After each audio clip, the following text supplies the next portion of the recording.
This video will teach you how to install neon in channel or with clips.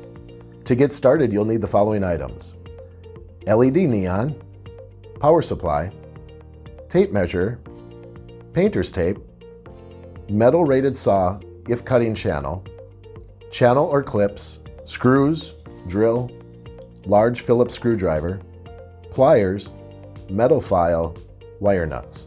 Be sure to refer to the configuration guide in your package for the list of products and zone locations. Turn the power off at the circuit breaker.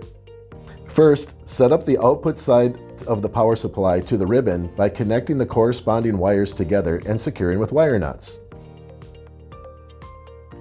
And then connecting the power supply to a 120 volt AC line. There are two options for mounting neon: channel for straight runs or clips for more creative designs.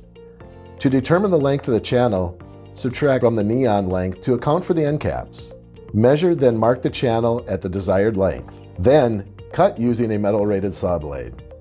Clean any rough edges after cutting by using a metal file. Pre-drill 4 mounting holes for every 2 meters of channel, or use self-tapping screws if you're mounting into metal.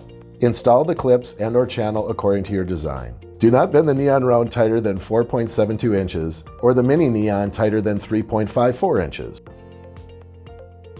To remove the neon from the channel or clip, pinch the locking clip and pull the neon out. Once the neon is installed, turn the power back on and your installation is complete.